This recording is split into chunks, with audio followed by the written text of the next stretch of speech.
আমি আজকে আমাদের বিশিষ্ট একজন বুদ্ধিজীবী যার পার্টনার, উনি আমাদের বর্তমানকালের এই যে অন্তর্বর্তীকালীন সরকার এর একজন সদস্য, গুরুত্বপূর্ণ উপদেষ্টা। তো সেই বুদ্ধিজীবী হলেন ফরহাদ মাজহার, যিনি মানে চটকদার জিনিসপত্র করাতে খুব ওস্তাদ। এবং এই ভদ্রলোকের সম্পর্কে একটু ব্যাকগ্রাউন্ড দিতেই হয়। উনি একজন ডেফিনিশন অনুযায়ী হয়তো বুদ্ধিজীবী, লেখালেখি করেন। উনি আবার লালনের গানও গান, আবার সেই সাথে সাথে নাস্তিক কতলের উস্কানিও দেন। তো এই 2013 গণজাগরণ মঞ্চ যখন একটা তুমুল, দেশের মানুষ স্বতঃস্ফূর্ত ভাবে যখন এই জায়গাটাতে জড়ো হচ্ছিল, যে রাজাকারও ঠিক না, একদম মানে যুদ্ধে অপরাধ, মানবতার বিরুদ্ধে অপরাধকারী চিহ্নিত রাজাকার বিচার ব্যবস্থাটা যেন ন্যায়সঙ্গত হয়, এটার দাবিতে শাহবাগে সবাই জড়ো হয়েছিল। কেন ন্যায়সঙ্গত আমি বলছি? ন্যায়সঙ্গত হওয়ার কারণ প্রচলিত ন্যারেটিভ হলো যে ওখানে নাকি সবাই গিয়েছিল রাজাকারদের ফাঁসির দাবিতে, তাদেরকে মেরে ফেলার দাবিতে। কিন্তু কথাটা একদমই ভুল। এই ভুল ন্যারেটিভটা আমাদেরকে গেলানো হয়। এবং উদ্দেশ্যটা ছিল, শাহবাগে মানুষ জড়ো হওয়ার উদ্দেশ্যটা ছিল কাদের মোল্লার বিচারের যখন রায় হলো, আইসিটি যেটা ইন্টারন্যাশনাল ক্রাইম ট্রাইব্যুনাল, সেখান থেকে তার রায় হলো, প্রাথমিক রায়, তাকে যাবজ্জীবন কারাদণ্ড দেয়া হলো। তো এটার পরে সাধারণত একটা কি হয়, মামলাটা কিভাবে চলে, যে একটা লোয়ার কোর্টে একটা রায় হলো, সেটা একটু সামনে নিয়ে আসেন না, স্ক্রিনে একটু নিয়ে আসেন, স্ক্রিনে নিয়ে আসেন আপনার। হ্যাঁ, আমি ওটা স্ক্রিনে নিয়ে আসতে পারি। আমি ঠিক আছে, নিয়ে আসি। আমি একটু ফরহাদ মাজহার সম্পর্কে একটু ভূমিকা দিতে গিয়ে আর কি অনেক বেশি কথা বলে ফেলছি। তবে আমার মনে হয় আমাদের এই কথাগুলো জানা দরকার, তাহলে হয়তো কিছুটা অনেক বিভ্রান্তি দূর হবে। আচ্ছা, তো যেটা বলছিলাম, সেই 2013 যে শাহবাগের গণজাগরণ মঞ্চের আন্দোলন, সেটা দাবিটা ছিল, ওখানেই থেমে যাচ্ছিলাম আমরা, যে দাবিটা ছিল যে লোয়ার কোর্টে যে রায়টা হয়, সেই লোয়ার কোর্টের রায়ের বিপক্ষে বাদী বিবাদী দুই পক্ষই কিন্তু উচ্চতর আদালতে আপিল করতে পারে। রায়টা আমার পছন্দ হয়নি, বাদী বলতে পারে আমাকে বেশি শাস্তি দিয়ে ফেলছে, আবার বাদী বলতে পারে যে আসামিকে কম শাস্তি দেয়া হয়েছে, আবার বিবাদী বলতে পারে যে আমাকে বেশি শাস্তি দেয়া হয়েছে। দুই পক্ষই আবার হায়ার কোর্টে গিয়ে বলতে পারে যে এই রায়টা আমার মনে হচ্ছে ঠিক মতো হয়নি, তোমরা আবার এটাকে পুনর্বিবেচনা করো। তারা তখন দেখবে যে সঠিক প্রক্রিয়া অনুসরণ করা হয়েছে কিনা, সাক্ষ্য প্রমাণ এটা সেটা, এই প্রক্রিয়াগুলো সঠিকভাবে অনুসরণ হয়েছে কিনা, সেটা দেখে তারা আবার রায় বদলাতে পারে, শাস্তি বাড়াতে পারে, কমাতে পারে, অনেক কিছুই করতে পারে। কিন্তু গোটা প্রক্রিয়াটাই হয় কোর্টের মাধ্যমে। এবং ওই আইসিটি যেটা ওই সময়কার 2013 যে international court of justice, international crime tribunal, ওটার যে আইনটা ছিল, সেই আইনে সরকার পক্ষ ছিল বাদী। রাজাকারদের বিরুদ্ধে যে মামলাগুলো ছিল, এই বোনাফাইড রাজাকারগুলো, সব রাজাকারের বিরুদ্ধে না, একদম চিহ্নিত বোনাফাইড রাজাকার যাদের বিরুদ্ধে সুনির্দিষ্টভাবে অগ্নিসংযোগ, লুটপাট, হত্যা, ধর্ষণ, সাধারণ মানুষকে এর উপর এইসব করার অভিযোগ যাদের বিরুদ্ধে ছিল, তাদেরকেই এটার বিচারের সম্মুখীন করা হয়েছিল। তো ওখানে আইনটা একটু অদ্ভুত রকমের ছিল। সেখানে এই লোয়ার কোর্টের বা ট্রাইব্যুনালের দেয়া রায়টাকে চ্যালেঞ্জ করে হায়ার কোর্টে যেতে পারার অনুমতি ছিল শুধুমাত্র বিবাদী পক্ষের, মানে আসামিদের। তার মানে রাজাকারদের এই অধিকারটা ছিল যে তারা রায়টার বিরুদ্ধে উচ্চতর কোর্টে গিয়ে আপিল করবে, যে না, এই রায় আমরা পছন্দ, আমাদের মনোমত হচ্ছে না, আমাদের সাথে অনিয়ম করা হয়েছে, এটাকে পুনর্বিবেচনা করো। এই দাবিটা তারা করতে পারবে। কিন্তু বাদী পক্ষ যারা এই সরকার পক্ষ আর কি, যেটা বাদী পক্ষের এই অনুমতিটা ছিল না, এই অধিকারটা ছিল না। এটা তো অনুমতি না, এটা একটা অধিকার। আমার একটা রায়ের বিরুদ্ধে আপিল করা, এটা একটা নাগরিক অধিকার আমার। তো সরকার পক্ষের এই অধিকারটা ছিল না। ওই সময়ের যে আইনটা ছিল, অ্যাক্ট যেটা ছিল, আইসিটি অ্যাক্ট, সেখানে এই অধিকারটা ছিল না। তো শাহবাগে মানুষ জড়ো হয়েছিল এই দাবিটার সপক্ষে যে আইনটাকে সংশোধন করো, সংশোধন করে দুইজনকেই এখানে শুধু একজন শুধুমাত্র হায়ার কোর্টে আপিল করতে পারে, এইটা সংশোধন করে দুজনকেই হায়ার কোর্টে আপিল করার অধিকার দেয়া হোক।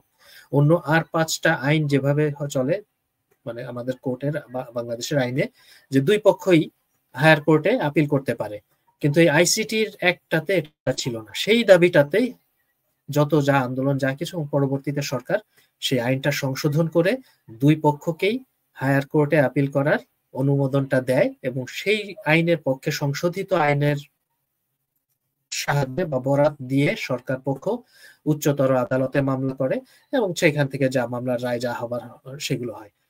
তো পরিষ্কার হতে হবে এটা যে শাহবাগের ওই আন্দোলনে কিন্তু কোর্টের রায় বদলানো হয় নাই, কিন্তু এই জামাতিরা এবং রাজার পক্ষীরা এটাই বলে বেড়ায় যে ওই আন্দোলন করে কোর্টের রায় বদলানো হয়েছে। কোর্টের রায় কখনোই বদলানো হয় নাই। এই যে যখন তুমুল আন্দোলন চলছে শাহবাগে, এবং একটা বিশাল গণজোয়ার, এবং সাধারণ মানুষজন অফিস শেষ করে পেশাজীবী মানুষ, সাধারণ মানুষজন তারা চলে যাচ্ছে ওখানে গিয়ে একটু সময় কাটিয়ে আসছে, বসে আসছে। একজন মা তার বাচ্চাকে স্কুল থেকে ফেরত নিয়ে বাসায় ফিরবে, বাসায় ফেরার পথে 2 ঘন্টা ওখানে একটু সময় দিয়ে আসছেন বসে। এই যে একটা সাধারণ স্বতঃস্ফূর্ত ভাবে মানুষের একটা আগ্রহ ছিল ওখানে যাওয়ার, এই জিনিসটাকে এই যে প্রতিক্রিয়াশীল রাজাকার পন্থীরা, বাংলাদেশের স্বাধীনতাকে যাদের পছন্দ হয় না, এই লোকগুলো মোটেই মেনে নিতে পারে নাই।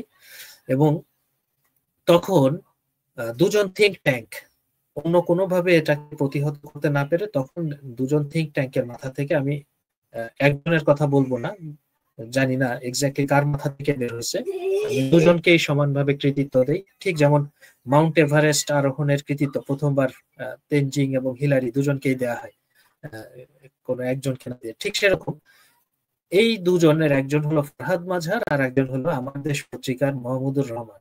উনি একজন ব্যবসায়ী, উনি একজন পেশাজীবী ছিলেন, সেখান থেকে উনি পত্রিকার মালিক হয়ে গেলেন, মালিক হয়ে উনি হয়ে গেলেন সম্পাদক। তো কোনো ধরনের সাংবাদিকতা বা কোনো ধরনের পূর্ব অভিজ্ঞতা কিছুই নাই, উনি হয়ে গেলেন সম্পাদক। যাই হোক, সেটা ভিন্ন গল্প। কিন্তু এই মাহমুদুর রহমান আর এই ফরহাদ মাঝহার, এরা দুজন মিলেই এই ন্যারেটিভটা বাজারে দিল যে শাহবাগে যারা যায় তারা সব নাস্তিক।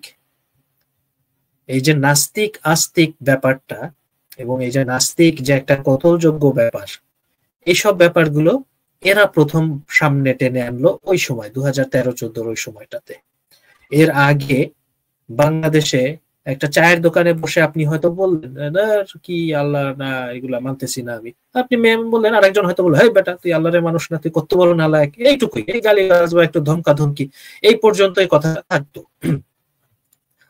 কিন্তু এরা যখন এই ন্যারেটিভটা দিল এবং ছড়ালো যে নাস্তিকরা এই করে সেই করে, মানে যত ধরনের গুজব রাখা যায়, নাস্তিকরা ফ্রি সেক্স করে, তো নাস্তিকরা গাঁজা খায়, তো নাস্তিকরা ওই করে, তো নাস্তিকরা সেই করে, যা আছে না তাই গুজব ছড়ালো। এবং এগুলো যখন ছড়ালো তখন ওই যে মানুষগুলো স্বতঃস্ফূর্ত ভাবে ওখানে যেত, একজন গৃহিণী, একজন চাকরিজীবী, একজন শিক্ষক, একজন সাধারণ একজন মানুষ যার কোনো রাজনৈতিক অ্যাফিলিয়েশন নাই, মুক্তিযুদ্ধের টানে, স্বাধীনতার সপক্ষের টানে, বা রাজাকারের বিচার হোক এই টানে ওখানে যেতেন, তারা তখন এটা এখান থেকে নিজেদেরকে উইথড্র করে দিলেন যে আরে এটা কি নাস্তিক নাকি, না নাস্তিক হতে যাবো কেন, সাধারণ বাংলাদেশের মানুষরা ধর্মপ্রাণ, তারা কেন নাস্তিকের একটা আয়োজনের মধ্যে যাবে।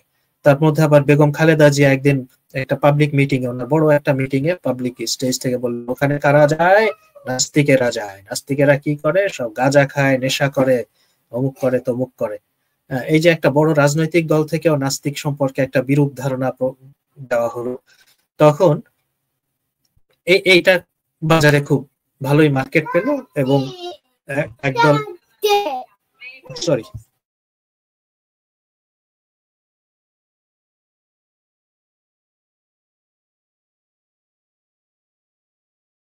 হ্যাঁ, তারপরে যেটা যে বাজারে ঘটলো, এবং এক শ্রেণীর একদল উগ্র ধর্মান্ধরা জেগে তৈরি হয়ে গেল, যারা এই নাস্তিক নাম দিয়ে মানুষ কোপানো শুরু করলো, কল্লা কাটা শুরু করলো।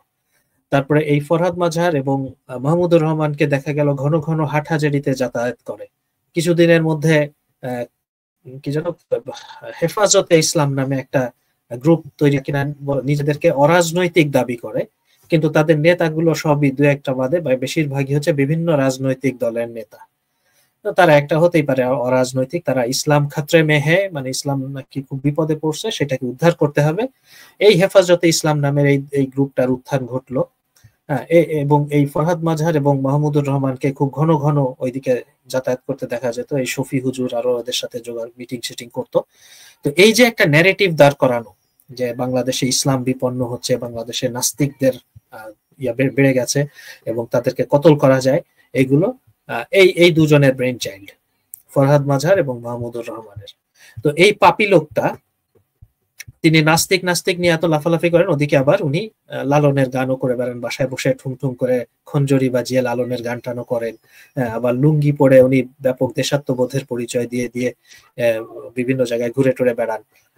তো এবং কথাবার্তায় মানে এতটাই ভণ্ডামি এই ভদ্রলোকে যে তার প্রত্যেকটা কথা ধরেই সেগুলোকে ইয়ে করা যায়, মানে রিফিউট করা যায়, বা কি বলা যেতে পারে, সেগুলোর যে অসারত্ব প্রমাণ করা যায়। তো আজকে আমি তার আজকের মানে আজকের না ঠিক গতকালকের একটা পোস্ট, উনি এই যে জুলাই আন্দোলন নিয়েও প্রথম থেকেই ইনকিলাব জিন্দাবাদ এই স্লোগানটাও ওনারই মস্তিষ্ক থেকে প্রসূত।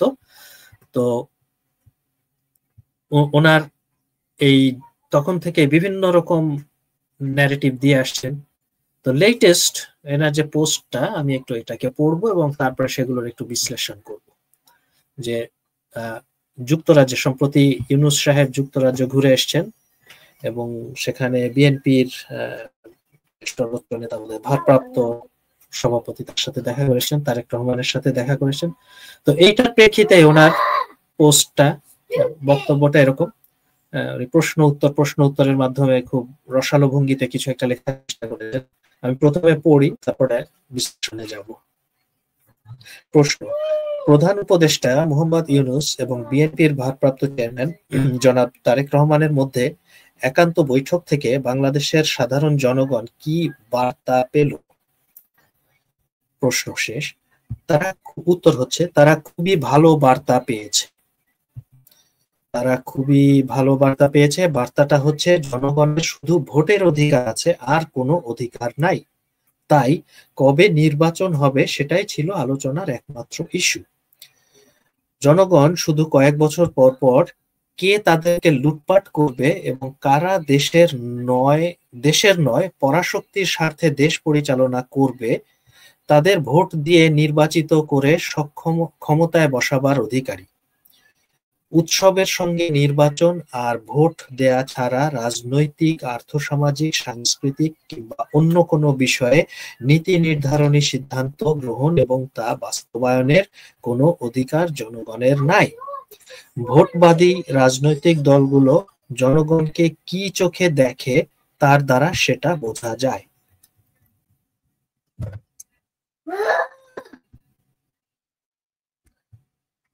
দ্বিতীয় প্রশ্ন: গণ অভ্যুত্থানে হাজারের অধিক মানুষের শহীদ হওয়া এবং পঙ্গু হয়ে থাকাদের আত্মত্যাগ কি তাহলে বৃথা?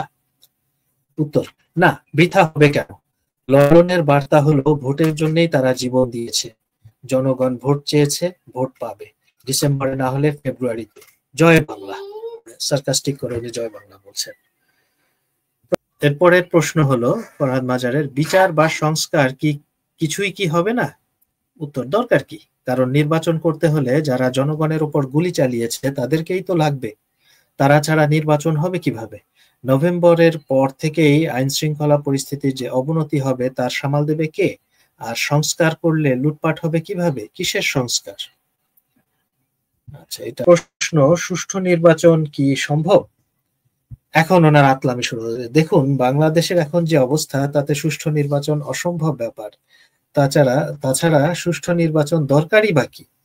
সরকার 2/3 সদস্যকে জিতিয়ে এনে অন্তর্বর্তী উপদেষ্টাকে বৈধ করা, সেটা 142 অনুচ্ছেদ অনুযায়ী রেট্রোস্পেক্টিভ মানে ভূতাপেক্ষ পাশ করে আনা, সেটা তো করতে হবে, তাই না? এই কাজ অতীতেও হয়েছে। সেনাবাহিনী ছাড়া এই মহৎ কাজটা করবে কে? পুলিশ বাহিনী তো আর আগের মতো নাই, তাই না? প্রশ্ন: এতে কি সেনাবাহিনী প্রতিষ্ঠান হিসাবে ক্ষতিগ্রস্ত হবে? অবশ্যই। সেনানিবাসের বাইরে সেনাবাহিনীকে ব্যবহার করা সবসময় বিপজ্জনক।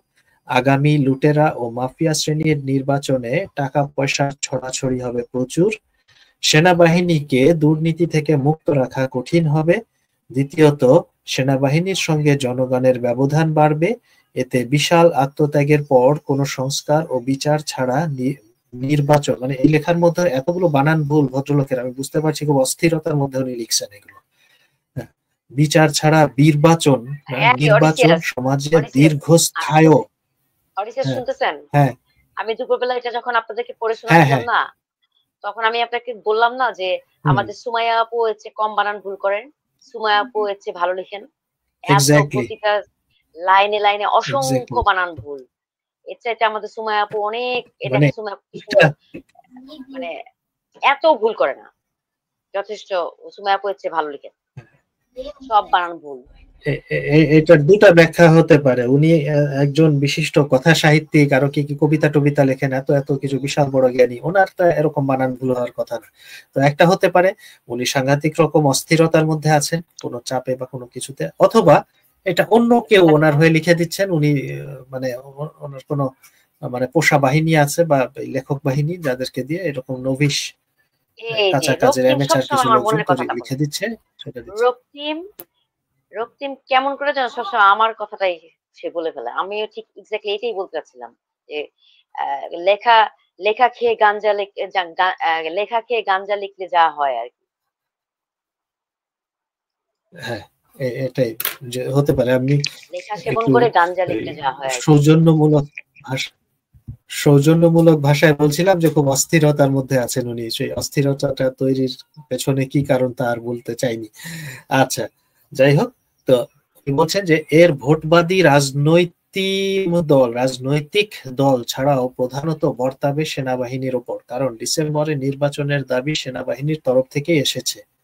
প্রশ্ন, রাজনৈতিক দলের ক্ষতি হবে না? রাজনৈতিক দল ভোট চেয়েছে, ভোট পাবে। তাদের কাছে রাষ্ট্র ক্ষমতা হচ্ছে সহজ লুণ্ঠন ক্ষেত্র। তারা ক্ষমতায় চায়, ক্ষমতায় যাবে, কিন্তু সেনাবাহিনী স্বেচ্ছায় যে দায় মাথায় তুলে নিল, সেই ভার নামাবে কিভাবে? ইরান ইসরায়েল যুদ্ধ ভূরাজনৈতিক পরিস্থিতিকে আরো নাজুক করে তুলেছে। আমরা আরো অস্থির ও অস্থিতিশীল অবস্থার দিকে ছুটে যাচ্ছি।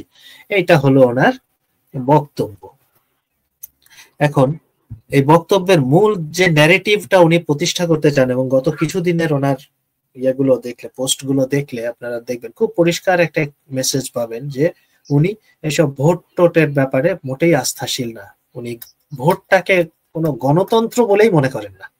উনি গণতন্ত্র বলছেন। এখন আমরা গণতন্ত্রের যে সংজ্ঞাটা, বহুল প্রচলিত সংজ্ঞাটা আমরা সবসময় শুনে বেড়াই, সেই প্রেসিডেন্ট কি যেন ভদ্রলোকের নাম, আব্রাহাম লিঙ্কনের যে দেয়া সংজ্ঞাটা, যে democracy is the government by the people, of the people, by the people, for the people. তো সরকারটা তৈরি হবে জনগণের মধ্যে থেকে। এখন প্রশ্ন হলো এটা কিভাবে করব? মানে অফ দ্য পিপল যে বলছি, যে জনগণের মধ্য থেকেই সরকারটা আসবে। তো এটা কি জনগণের মধ্যে থেকে মানে গজায় গজায় উঠবে, নাকি একটা তো পদ্ধতি আছে, একটা নির্দিষ্ট নিয়ম আছে, প্রসেসে জনগণের মধ্যে থেকে কিছু মানুষকে, এবং সেটার পদ্ধতিটা গণতান্ত্রিক যে কোনো দেশের একমাত্র স্বীকৃত, সর্বজন স্বীকৃত পদ্ধতিটা হলো ভোট।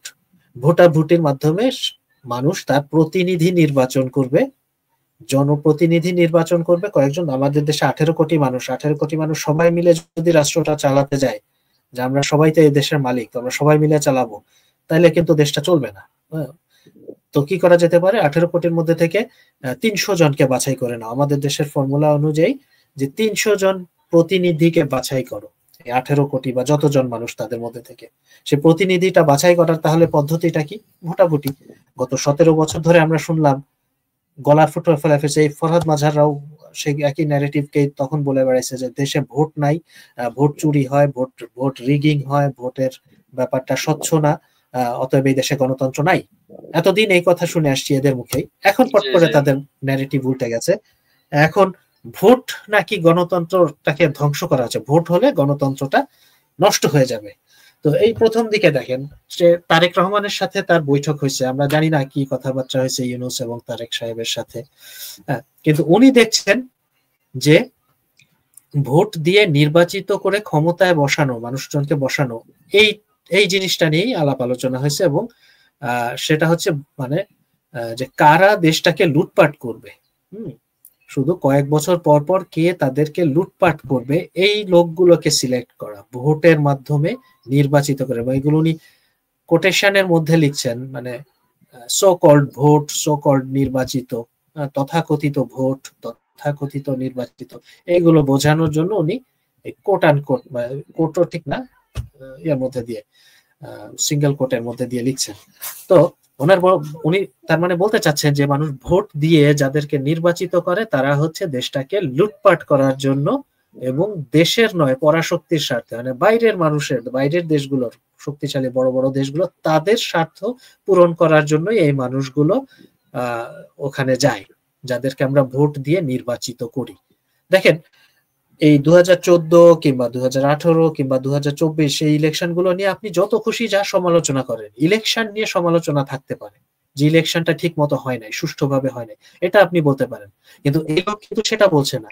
এই লোক টোটাল ইলেকশন ব্যবস্থাটার বিরুদ্ধে বলছে, ইলেকশন ব্যবস্থাটাই একটা খারাপ জিনিস, সেই ব্যবস্থার মাধ্যমে আমরা কিছু লোককে নির্বাচিত করি, যেটা তথাকথিত নির্বাচিত লোক, এবং তাদের কাজ হলো লুটপাট করা এবং বিদেশি শক্তির স্বার্থ রক্ষা করা। এখন এই কথাগুলো এটা আসছে কোথা থেকে ভাই? আমি বলি এই ওনার এই চিন্তাধারাটা কোথা থেকে আসছে? এটা একটা ধর্মীয় মনোভাব থেকে ওনার এই চিন্তাধারাটা আছে। যেমন ওরা বলে ধর্মীয়, যেমন আপনি সর্বক্ষমতার মালিক একমাত্র জনগণ, এই গণতন্ত্রে, হ্যাঁ, আর ওটা বলতেছে, আর ধর্মীয় বিধান থেকে বলতেছে যে সর্বক্ষমতা মালিক একমাত্র আল্লাহ।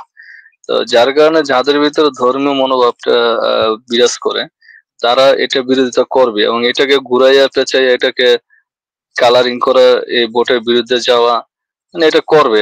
এটা ওনার ভিতরে ওই মন মানসিকতাটা বিরাজ করতেছে, ঠিক আছে, আমি যতটুকু বুঝতে পারছি আর কি, এই জন্য ভোটের বিরোধিতা করতেছে। এবং সে ওই শ্রেণীর ওই মানুষগুলোকে, ওই ধর্মান্ধ মানুষ যেগুলো আছে, তাদের সেই ধর্মান্ধতাকে ক্যাপিটালাইজ করতে চাচ্ছে। না, সে নিজে ধারণ করে না, এটা ভুল বলবেন, সে নিজে মোটেই এগুলো ধারণ করে না, কিন্তু এই ধর্মান্ধগুলোকে ক্যাপিটালাইজ করে ফায়দা লোটার জন্য ব্যস্ত। এবং একই সাথে এই যে ইলেকশন হলে ইউনূসকে সরে যেতে হবে, এটা সে চাচ্ছে না। সে চাইবে ইউনূসের এই সরকার, এই যে তত্ত্বাবধায়ক সরকার একটা উপদ্রব ঘাড়ে চেপে আছে, এরাই থাকুক। এখন দেখেন ভোটের বিরুদ্ধে, মানে গণতন্ত্রের যে মূল জিনিসটা, এটা ঠিক যে শুধুমাত্র ভোটই গণতন্ত্র নয়, আরো অনেক জিনিস আছে যেগুলোতে আমরা অনেক পিছিয়ে, কিন্তু ইলেকশন ব্যবস্থাটা হচ্ছে গণতন্ত্রের ওই, যেমন নাম্বার লিখতে গিয়ে যেমন একের পরে আপনি অনেকগুলো শূন্য দিতে পারেন, একের পরে একটা শূন্য দিলে 10 গুণ হয়, দুটা শূন্য দিলে 100 গুণ হয়, তিনটা শূন্য দিলে 1000 গুণ হয়, কিন্তু ওই একটা যদি না থাকে তাহলে আপনি যতগুলো শূন্যই দেন না কেন টোটাল রেজাল্ট শূন্য। ঠিক একটা গণতান্ত্রিক ব্যবস্থায় একটা ইলেকশন হলো ওই এক, তারপরে আপনি অন্যান্য গণতন্ত্রকে প্রাতিষ্ঠানিকীকরণ, ক্ষমতার ভারসাম্য, এইটা সেটা যত যাই অ্যাড করতে থাকেন না কেন, এই ইলেকশন ব্যবস্থাটা যদি না থাকে তাহলে কিন্তু পুরো জিনিসটাই শূন্য হয়ে গেল। আপনি জনপ্রতিনিধি নির্বাচিত জনপ্রতিনিধিদের দিয়ে রাষ্ট্র শাসন করতে হবে, রাষ্ট্র এবং শাসনও না, রাষ্ট্র পরিচালনা করতে হবে। এখানে ভদ্রলোক বারবার ক্ষমতা শব্দটা ব্যবহার করছে, এটাও জেনে শুনে, একজন শিক্ষিত মানুষ জেনে শুনে ক্ষমতা শব্দটা ব্যবহার করছে, কিন্তু ভোটের উদ্দেশ্য হলো জনগণের প্রতিনিধিদেরকে বেছে এনে তাদেরকে দিয়ে রাষ্ট্র পরিচালনার দায়িত্বটা তাদের হাতে তুলে দেয়া।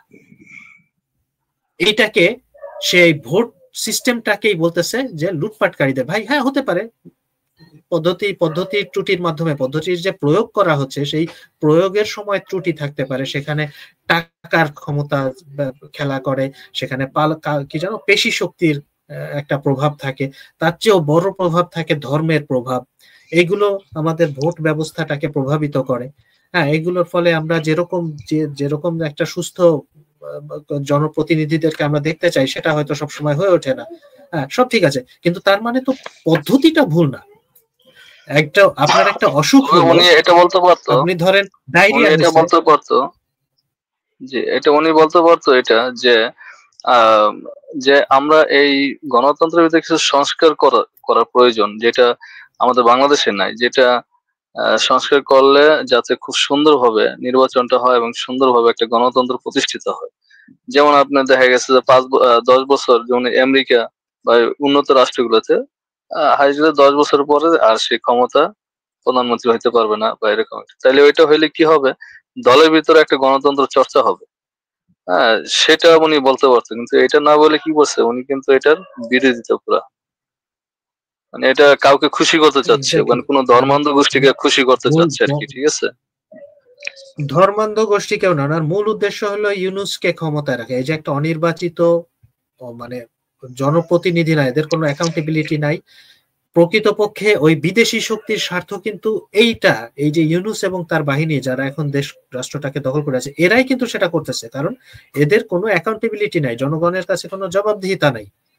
একটা ইলেক্টেড গভর্নমেন্টের তার কিছুটা হলেও তার জবাবদিহিতা থাকে, তার মাথায় এটা কাজ করে যে আগামী ইলেকশনে তো আবার আমাকে আসতে হবে, লোকজনের ভোট চাইতে হবে। এই যে জিনিসটা মাথায় থাকে, ইলেকশন পদ্ধতির মধ্যে প্রয়োগের মধ্যে দুর্বলতা থাকতে পারে। আমি একটা এক্সাম্পল দিই। ধরেন আপনি জানেন যে আপনার ডায়রিয়া হলে খাবার স্যালাইন খেতে হবে, ওষুধটা আমরা জানি।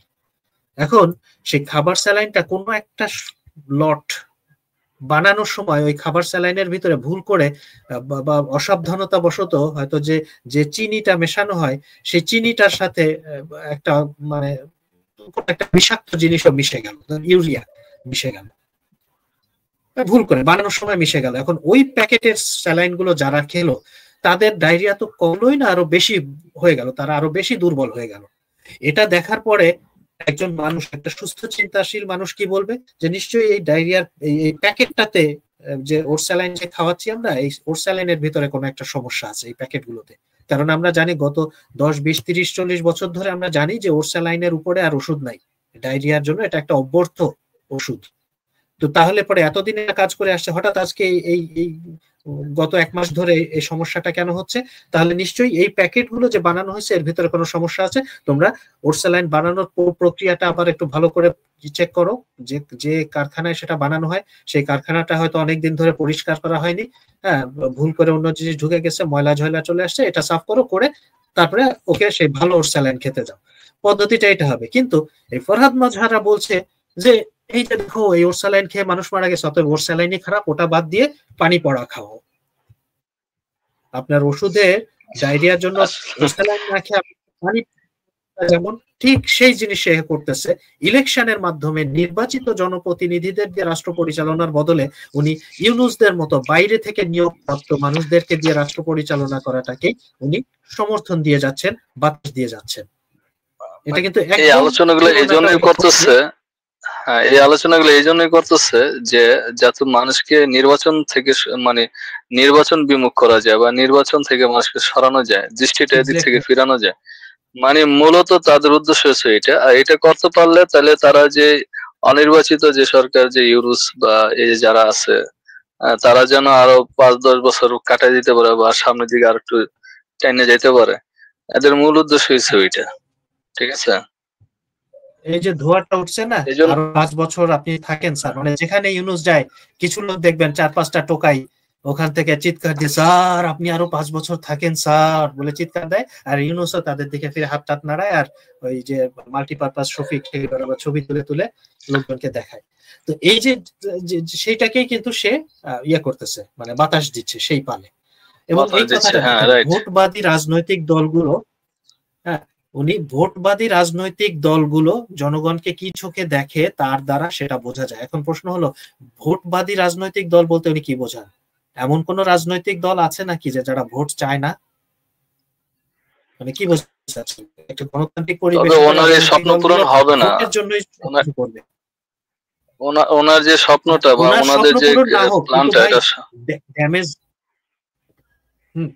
ভাই স্বপ্ন পূরণ না হোক, ধরেন আপনি একটা সাদা জামা গায়ে দিয়ে ঘুরে বেড়াচ্ছেন, আর একজন লোক ওই জামাটা কিনতে পারতেছে না, তার শখ আপনার ওই জামাটা নিয়ে এসে গায়ে দিয়ে পারলো না পারলে সে কি করলো, একটা ওই কালি, আগেকার দিনে যে কলমের কালি ছিল বা পার্মানেন্ট মার্কার দিয়ে খচখচ করে আপনার সাদা জামার উপর কিছু দাগ দিয়ে দিল। দাগ দেবার পরে এখন আপনি জামাটাকে যতই ধরুন না কেন জামাটা কিন্তু নষ্ট হয়ে গেল, তার স্বপ্ন পূরণ হয় না, কিন্তু আপনার স্বপ্নটাও তো আবার পাশাপাশি ভঙ্গ হলো।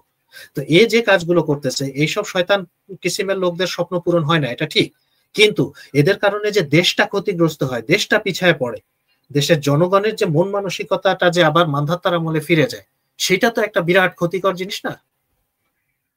আমি এইটার বিরুদ্ধে কথা বলি। আমি এদের স্বপ্ন পূরণ হবে কি হবে না ওইটা আমি জানি না, হলেও হতে পারে, নাও হতে পারে, কিন্তু দেশের যে ক্ষতিটা সে করতেছে, দেশের মানুষজনকে সচেতন বানানোর বদলে আরো গণতন্ত্র বিমুখ করতেছে, নির্বাচন বিমুখ করতেছে তাদেরকে, এবং সে এই ন্যারেটিভটা খাওয়াতে চাচ্ছে যে নির্বাচন দরকার নেই, আকাশ থেকে উড়ে আসা ফেরেশতারা এসে আমাদের দেশ চালাবে, এরাই সবচেয়ে ভালো চালায়। হ্যাঁ, তো এবং উনি এই যে ভোটবাদী রাজনৈতিক দলগুলো, আমি ভোটবাদী ছাড়া, জি সুমাইয়া আপু জিজ্ঞেস করছে ভোট কবে হবে, ভোট কবে হবে? ভোট কবে হবে ভাই? ভোট যেদিন আবার নদীতে ভাসবে। হ্যাঁ, এখন তো কিস্তি আছে, আমাদের কিস্তিওয়ালা বসে আছে, এখন নদীতে কিস্তি চলে, তো এই কিস্তি থেকে যখন বোট বা নৌকা আসবে তখন আবার ভোট হবে। তবে এটা মাথায় রাখতে হবে, এই ভোট না ভাইয়া, এই ভোট না তো, ভোট কবে হবে? ভোট এটা হবে না, সহজে হবে না। উনি যে লন্ডনে গিয়ে যেটা বলে আসছেন যে সবকিছু যদি হয়, গোছানো হয়, তাহলে ফেব্রুয়ারিতে দিব, ওই সবকিছু আর ওনার গোছানো হবে না, ভোট লিখে রাখেন 5 বছরে ভোট হবে না, লিখে রাখেন, আমার দিয়ে লিখে রাখেন। হ্যাঁ, এক্স্যাক্টলি। তবে এটা মাথায় রাখেন না, শুনুন, বাংলাদেশকে কেউ 4 বছর বা 3 বছর বা 3 বছরের বেশি আমার মনে হয় না যে কেউ ধরে রাখতে পারবে এই জাতিকে, কারণ এটা একটা মাথা চলে, এটা উলটপালট হবে। কেউ আজ পর্যন্ত 5 বছর মানে একমাত্র হাসিনা দেখে মনে করেন যে 15, 16, 17 বছর মনে করেন যে টেনে টুনে গেছে। হ্যাঁ, কিন্তু এটা এই দেশ না যে একেবারে আপনি ছেড়ে দিন, যত কিছু বলুন, এটা নির্বাচন দিতেই হবে। এটাই ফরহাদ মাহতারা হাসিনা টাইনে গেছে বলতে হাসিনা কাজ করছে, যার কারণে সে ওই কাজ করছে বলে সেই ইয়া থেকে সেই জোরে সে যেটাই করছে সেই সাহস থেকেই করতে পারছে। এটা কিছু সাহস করে করছে, অনেক দূর আগে গেছে, মানে সে দেশের উন্নয়নও করছে, প্লাস পাশাপাশি সে তার একটা মানে যে এটা বলে কি মানে তার আয়ত্তের ভিতরে রাখছে, ঠিক আছে, মানে জিনিসটাকে কন্ট্রোল করছে, সেটা তার মানে তার প্রভাবটা সেই করছে, কাজে লাগাইছে, মানে সত্যিকার অর্থে কাজে লাগাইছে। কিন্তু এরা এই যে যারা এই যে স্বপ্ন দেখতেছে বা যারা যে বলতেছে যে নির্বাচন ছাড়াই এরা ক্ষমতায় থাকবে 5 বছর 6 বছর, আপনি লিখে রাখেন যে ছাত্ররা তাদেরকে বসাইছে, এই ছাত্ররা তাদেরকে লাইছে উঠে মাটিতে নামাবে, পূরণ করে নিতে হবে, এই ছাত্রই নামাবে। সুমাইয়া আপু লিখছে নির্বাচন কবে হবে অডিসিয়াস ভাই, আমি বলতেছি অডিসিয়াস ভাই বলতে হবে না, যেদিন ইলেকশন হবে সেদিন নির্বাচন হবে, আপু অপেক্ষা করেন।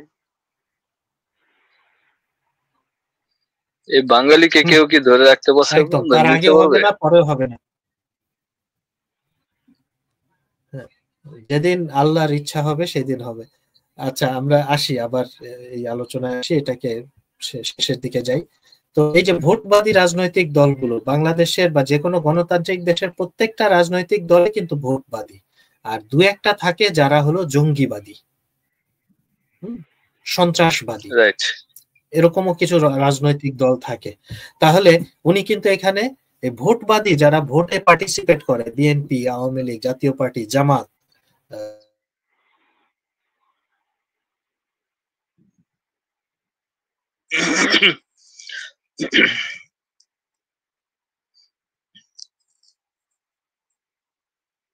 দাঁড় করাচ্ছেন এবং তারা জনগণকে খুব নিচু চোখে দেখে এটা প্রমাণ করার চেষ্টা করতেছেন।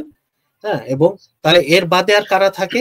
এর বাদে কিন্তু থাকে ওই যে হিজবুত তাহরির, হ্যাঁ, হেফাজতে ইসলাম, আরো যেগুলো যত যাবতীয় যত জঙ্গিবাদী, সন্ত্রাসবাদী, মানুষ খুন করে ক্ষমতায় যাওয়া এইবাদী দলগুলো, তো উনি ভোটের বদলে গায়ের জোরে মানুষ খুন করে, অনার সৃষ্টি করে তবে বিএনপি কিন্তু একটা